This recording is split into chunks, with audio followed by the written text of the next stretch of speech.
Alors, le résultat d'apprentissage aujourd'hui était d'être capable de déterminer l'équation d'une droite en utilisant les stratégies des leçons précédentes. Donc, quelques petites choses à se souvenir. L'équation d'une droite, c'est toujours y est égal à mx plus b. Et le m est ta pente, qui est essentiellement ton déplacement vertical sur ton déplacement horizontal. Et le b, c'est ton ordonnée à l'origine, qui était le moment auquel je traverse l'axe des y, ou c'est lorsque x est égal à 0, qui pourrait être utile dans un des deux scénarios. Donc, si on regarde le premier exemple que vous avez vu en classe, on voulait trouver l'équation de cette droite suivante. Donc, je cherche mx plus b, donc je cherche essentiellement le m et le b. Parce que le y et le x, c'est des variables. Donc, ils peuvent varier autant qu'ils veulent. Ça ne devrait absolument rien changer dans ce cas ici. Donc, si je regarde, le b, je sais que c'est l'ordonnée à l'origine. Donc, c'est le moment que je traverse l'axe des y, je le vois d'être là. Donc, ici, b serait égal à 2 en regardant mon graphique. Donc, j'aurais y est égal à mx plus 2. Et ensuite, tout ce que j'ai à faire, c'est de trouver un autre point dans ma droite pour vérifier ma pente. Donc, je vais voir c'est quoi le déplacement vertical sur le déplacement horizontal. Donc, je regarde ici, j'ai ces deux points-là. Alors, je monte de 1 verticalement. Je vais avoir à droite de 1, 2, 3, 4. Donc, mon M, qui est vertical sur horizontal, est 1 quart. Alors, l'équation dans cette situation serait 1 quart x plus 2. Dans notre deuxième scénario ici, on voulait savoir l'équation d'une droite qui a une pente de 2 et on te donne un point ou une coordonnée. Donc ça change un petit peu la game, mais ça ne change pas que tu cherches mx plus b.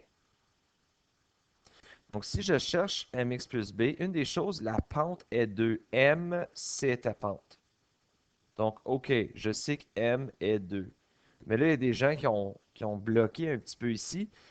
Et voici ce que je vais vous dire. Vous savez que dans une droite, comme vous voyez en haut là, ma droite ici, il y a un nombre infini de x et de y. Hein? Chaque coordonnée, c'est un x et un y ensemble. Donc ça veut dire que je suis en train de te dire que faut que ça respecte 2x plus b et il faut que cette coordonnée-là existe. Donc, peu importe quelle est la valeur de b, si je mets x égale à 3, la réponse doit donner 4 comme y. Tu n'as pas le choix. Hop, alors, je suis à l'envers, excusez-moi. Si je donne x, je donne une valeur de 4, la réponse doit être 3. Donc, peu importe la valeur de b, faut que ça donne ça. Donc là, ce que je peux essayer de faire, c'est de forcer ça dans ma situation. Donc dire y est 3, x est 4. Aller chercher quel b assure ceci. Donc je commence toujours par regarder 2 fois 4, ça va être 8. Je suis dans les patates aujourd'hui. Et là, maintenant, pour trouver le b, ben, ça devient une situation d'isolation de variable. Donc je regarde, c'est un positif 8, donc je peux faire moins 8 pour l'annuler. Mais si je le fais d'un côté, je dois le faire de l'autre. Donc 3 moins 8 serait la valeur de B. Ce qui veut dire que négatif 5 serait la valeur de B. Donc maintenant, je reviens à mon équation qui est toujours mx plus b. Hein? Donc 2x moins 5 comme réponse finale. Le x et le y, il y en a qui mettaient 4 puis 3. Non, non, non. Ça, c'est une des situations possibles, mais c'est pas euh, constant. N'est-ce pas? Il y a un nombre infini de x et y. On a usé une valeur de x, y pour être capable de trouver le b. Et maintenant, ceci assure jusqu'à l'infini. Un exemple qui est un petit peu plus de la situation réelle. On dit dans une salle de sport, Sierra remarque un tableau qui indique la relation entre l'âge des personnes et leur rythme cardiaque à différents niveaux d'intensité d'exercice. Donc, elle prend note de son rythme cardiaque en battements par minute, ainsi que celui de sa mort pour une même intensité d'exercice. Donc, vous voyez, Sierra qui a 20 ans a un rythme cardiaque de 138 et sa mort qui a 45 ans a un rythme cardiaque de 123. Donc, on veut l'équation de ce scénario. OK? Donc là, qui généralise. Parce que là, elle a juste pris deux personnes, mais elle a essayé de trouver une généralisation pour tous les groupes d'âge, essayer de trouver à peu près le battement par minute. Donc, on dit ici que ce serait vraiment plus facile de faire un graphique du scénario d'abord pour essayer de nous aider. Donc, OK. Pour faire un graphique, par contre, j'ai besoin d'un X et j'ai besoin d'un Y. Donc, l'âge sera mon axe des X et les rythmes cardiaques sera mon axe des Y.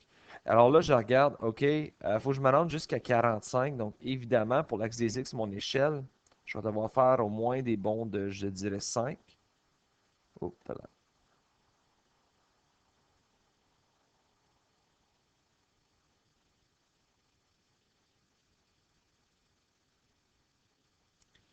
Et de l'autre côté, j'ai besoin au moins me rendre jusqu'à 138. Donc, tu pourrais faire, si tu veux, des bonds de 20, ça pourrait fonctionner aussi ici.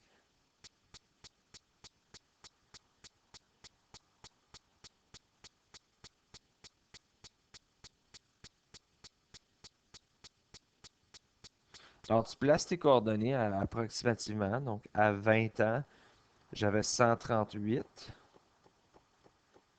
Et à 45 ans, mon rythme cardiaque était 123. Donc, ça me donne une droite qui est approximativement comme ceci. Je vais essayer de l'ajuster, là, parce que je sais que c'est pas facile avec mon tableau. Bon, ça c'est super quand ça stalle comme ça. C'est pas grave. Donc, si on regarde à ceci, c'est l'approximation du scénario, puis ça c'est tout ce qui compte pour l'instant. Je vais essayer une dernière fois. Ah, que de la joie. Bon, ça c'est reparti, mais on voit que ma ligne bleue, elle lâche pas de runner. OK. Donc, nécessairement, ça, c'est une approximation de ce qui se passe. Une des choses qui est commode avec ceci, c'est qu'on pourrait techniquement aller trouver la pente entre ces deux points-là. Donc, voir le déplacement vertical et ensuite le déplacement horizontal. Mais il y en a qui vont dire, waouh, ça, c'est vraiment difficile à voir. Une des choses que tu peux regarder, la distance. Hein? Admettons, j'avais, je sais pas moi, là, ça va être un exemple qui n'a pas rapport. OK? So, mettons, ceci, c'était 5 et ceci, c'était 2. Donc, pour le déplacement vertical, je vais aller un peu plus bas, là. Pour le déplacement vertical, on comptait les cases. Un, 2, 3. Mais aussi, tu aurais pu juste faire 5 moins 2 comme déplacement vertical dans cette situation-là. Parce que 5 moins 2, c'est la distance entre 5 et 2.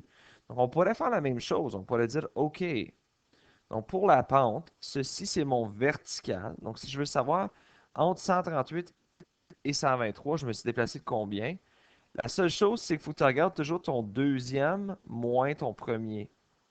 Donc, le déplacement vertical pour ma pente serait 123 moins 138. Et tu fais la même chose pour ton déplacement horizontal, mais c'est toujours le deuxième, que dans cette situation ici, c'est 45, moins le premier, moins 20. Donc là, si tu n'es pas certain, tu prends ta calculatrice. Donc, tu fais ton 123 moins 138 qui va te donner négatif 15. Bon, ça se taille encore. Bon, voilà. Et ensuite, tu vas faire ton 45 moins 20 qui va te donner ton 25. Donc, moins 15 sur 25, c'est ma pente. Là, on essaie toujours de simplifier. Hein? On va vérifier est-ce que moins 15 et 25 ils ont un multiple commun que je pourrais diviser du numérateur et du dénominateur. Écoute, moi, je le vois. Si tu le vois pas, tu vas faire des essais d'erreur, mais moi, je vois que ça, c'est deux multiples de 5. Donc, je pourrais diviser le haut par 5 et diviser le bas par 5. Donc, moins 15 divisé par 5, mais ça, c'est moins 3. Et 25 divisé par 5, ça, c'est 5. Donc, moins 3 sur 5 serait la pente dans cette situation-là. Donc là, on n'oublie pas, on voulait mx plus b. Et on sait maintenant que le m, c'est moins 3 sur 5 x plus b. Alors là, maintenant, on regarde, OK, mais là, comment je fais pour trouver le b? Ben, regardez, là, ça, c'est une droite, hein? On a deux coordonnées qui existent sur la droite ici. Donc, pareillement à l'exemple précédent, hein, ça, c'est un x, ça, c'est un y. Donc, je peux les forcer dans l'équation pour être capable de le trouver. Donc, je peux dire 123 est égal à moins 3 sur 5 fois 20 plus b. Parce qu'à 20 ans, j'ai un battement par minute de 123. Oh, pardon, c'est pas 123, c'est 135. 138, pardon. Alors là, je fais mon moins 3 cinquièmes fois 20.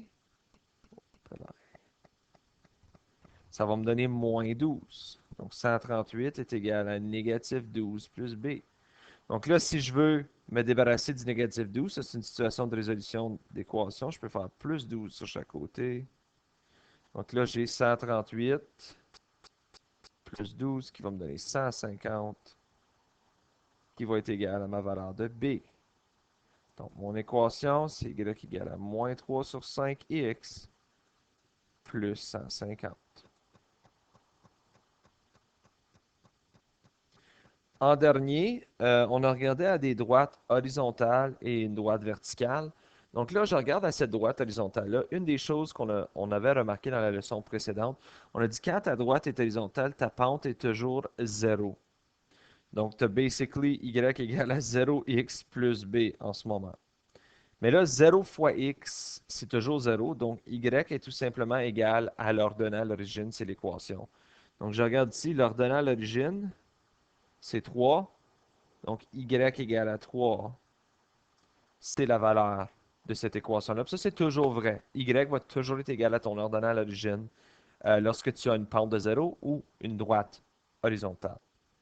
Pour une droite verticale, là, on a vu que c'était un peu différent parce que là, on sait que c'est déplacement vertical sur déplacement horizontal. Le problème ici, c'est qu'il n'y a pas de déplacement horizontal, puis on ne peut pas diviser par 0. Ben, le bas est supposé être le déplacement horizontal. Donc, pour écrire l'équation d'une droite verticale, il faut juste regarder plutôt à qu'est-ce qui est possible dans ce scénario. Fait que si tu regardes à qu'est-ce qui est possible, ben, Y peut être n'importe quoi, right? Il est 3, il est 4, il est 5, il est 6, il est 7. Fait que ça va être bien dur de dire qu'est-ce qui sera Y.